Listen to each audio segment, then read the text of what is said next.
Introduction. How it all started. My girlfriend texted me, "I'm going on a soul-searching road trip with my ex in your car." I replied, "Have fun." Immediately after that, I reported the car stolen and sent the GPS coordinates to the highway patrol.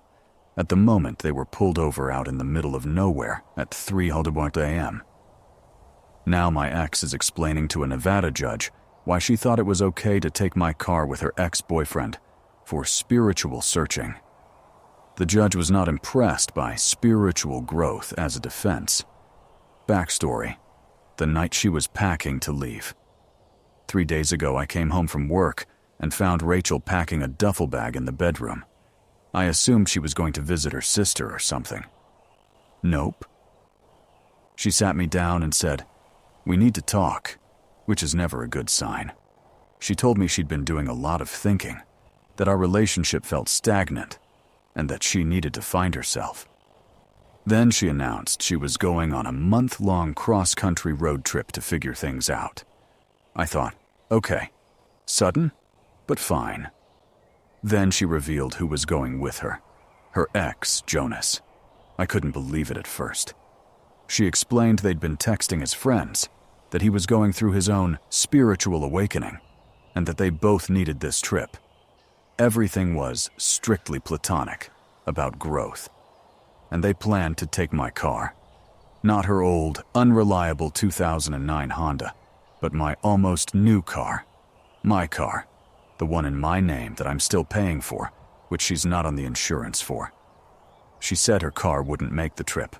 Jonas had no car, and mine was perfect for long miles. Essentially, she needed my car. I felt something go cold inside. I realized that if I argued, she'd get defensive, manipulate, and probably pressure me into agreeing. So I decided to be strategic. I said, "All right, it sounds like you've made your decision." She seemed surprised. She expected more resistance. I said, "I'll think about it overnight. We'll talk in the morning before you leave," and played the calm, mature boyfriend. She relaxed and invited Jonas over that night to plan the route. He came around 10:04, exactly what I expected. Man bun, flannel, bead bracelets, with a smug, "thanks for being cool" smile. I dryly replied, "Yep, I'm very understanding." They spread maps in the living room, laughing and outlining national parks, deserts, and Pacific coast stops. Right in my home. I went to bed listening to them through the door. After they went to bed, I quietly got up, opened my laptop, checked the insurance policy. Rachel wasn't listed. Then I opened the GPS tracker app I'd installed when I bought the car for an insurance discount. The car was in the parking lot, full battery, updates every 5 minutes while moving. I sat and watched the app and quietly laughed to myself. This was going to be interesting. The decisive morning conversation. Next morning, I was up at 5 and Rachel came out around 5:30, surprised I was awake. I told her we needed to talk. Calmly and clearly I said, "I thought it over. I'm not comfortable with you taking my car with Jonas. It's my car, on my registration and insurance. Either take your car or rent one." She said her car wouldn't make it and rentals were expensive. I said, "That's not my problem." She reminded me I'd promised to think about it. I said I had, and my answer was no. She snapped that everything was already planned and Jonas was on his way. I tried to unplan it. She accused me of being controlling and jealous, said that's exactly why she needed this trip, to see if she could be with someone this insecure. She said I could figure that out in a rental. I said, "Rachel, if you take my car without permission, that's theft."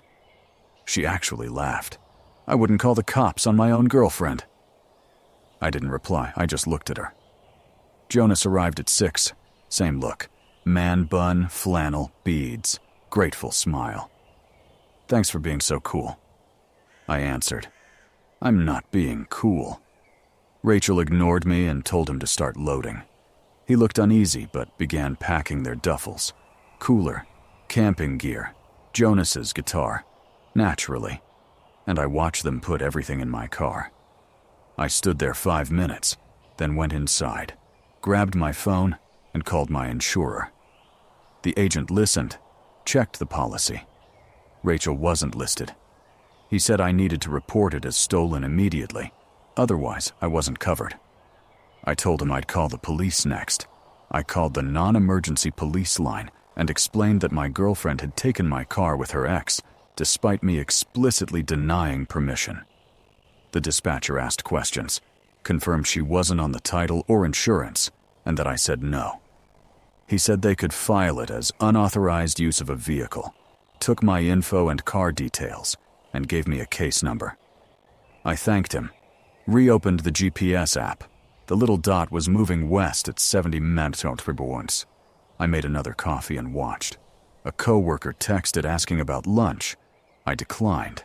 I was tracking my girlfriend and her ex stealing my car live. He called, laughing, calling it insane. I said I'd watch them drive across the country and later call the cops. He called that cold-blooded.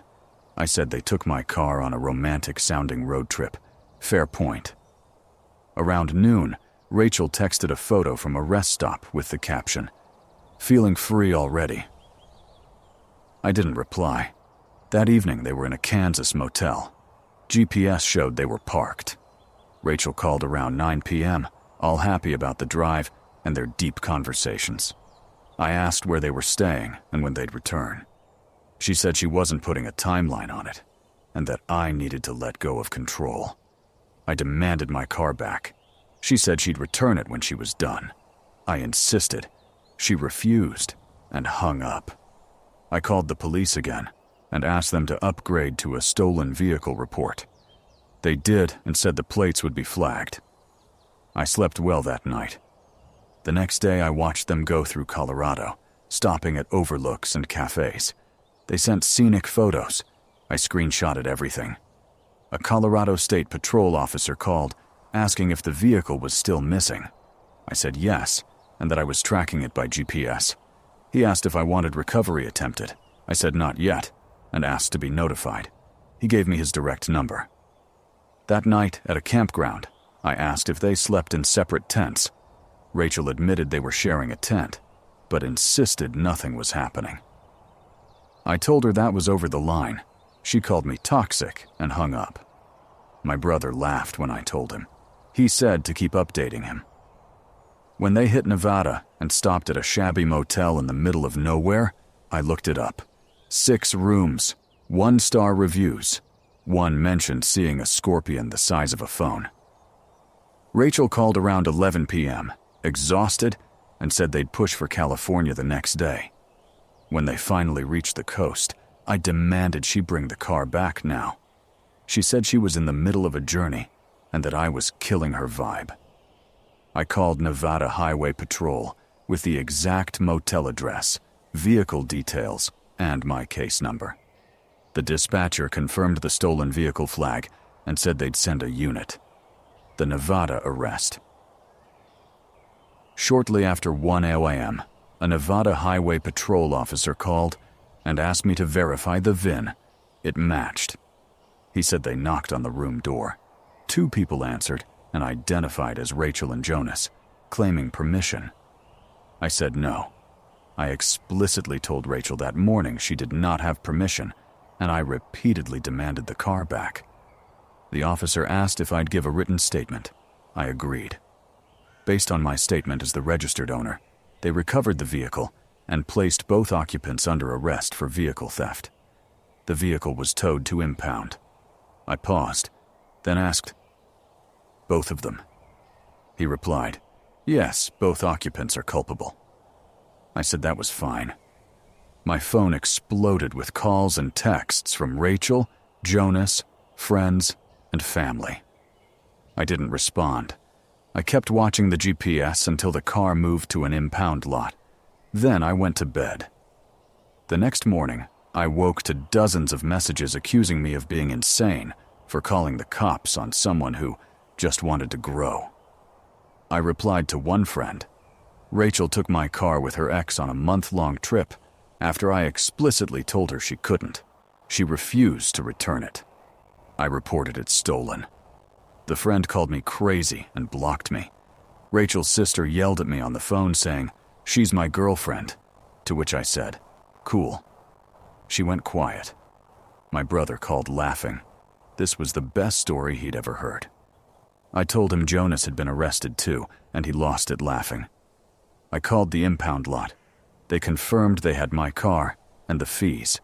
200 TOW, 200 TOW, 50-day storage. I said I'd come in 2 days. My brother came with me. Playlist, snacks, friends even chipped in gas money because this was worth it. We drove straight through, paid $250 at the lot, and the attendant handed me my keys and said this was a weird one. The car was parked between a doorless truck and a wrecked sedan. I unlocked it. All their stuff was inside. Rachel's duffel, Jonas's guitar and journal, their tent. I pulled it all out and handed it to my brother. He opened Jonas's journal and read a line out loud. "The universe speaks through those who listen." We both burst out laughing. The odometer read almost 2,000 miles. I started the car. Everything worked. On the drive back, Rachel called my brother. She'd blocked me, sobbing, saying I'd ruined her life. She'd been arrested and was put in handcuffs. Parents had to bail them out. My brother listened for a minute, then bluntly asked, "Did you ask permission to take the car?" She fell silent. He replied, "Seems like that's the whole point." She launched into accusations about me being controlling. He hung up. My brother and I were laughing so hard we nearly had to pull over. He told me the court hearing was the best afternoon he'd had in years. Back home, I'd already had the locks changed. Landlord did it same day. Rachel was never on the lease. Most of her stuff was already gone. I bagged what remained and donated or sold some items online and made about $200. Gas money for the Nevada trip. Fair trade. She used my car, I used some of her stuff. Court, sentence, and consequences in Nevada. Rachel and Jonas were advised by their public defenders to take plea deals because the facts were bad and fighting it would cost money. They pleaded guilty to unauthorized use of a vehicle. Each received 18 months probation, a $1,000 fine, and were ordered to split restitution for the impound fees. My brother went to the courthouse and texted updates. The judge asked Rachel why she thought it was appropriate to take someone's car with her ex for a month. Rachel reportedly said something about spiritual growth and self-discovery. The judge answered that personal journeys don't include other people's property and sentenced her accordingly. When Jonas went up, the judge asked why he thought getting into a stolen car was a good idea. Jonas claimed he didn't know it was stolen and that Rachel said she had permission. The judge said, "That's why you check the paperwork, especially when you go on a trip with someone else's girlfriend." Jonas tried to argue, but the judge shut him down. Both cried. Their parents were upset and present.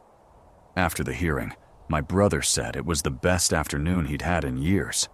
Rachel's mom called me furious, accusing me of ruining Rachel's life. I listened and explained calmly that Rachel took my car with her ex after I said no, refused to return it, and that I used the legal options available. She called me vindictive. I said I was practical. Weeks later, I heard from mutual friends that Rachel and Jonas briefly tried dating after everything, but it lasted only 2 weeks.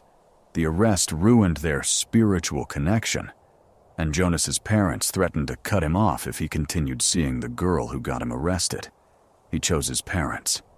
I gave away most of Rachel's leftover things and sold some items. Everything was handled fairly. Months later, I saw Jonas in a grocery store's produce aisle. He saw me, looked like he wanted to disappear, and practically ran out of the store.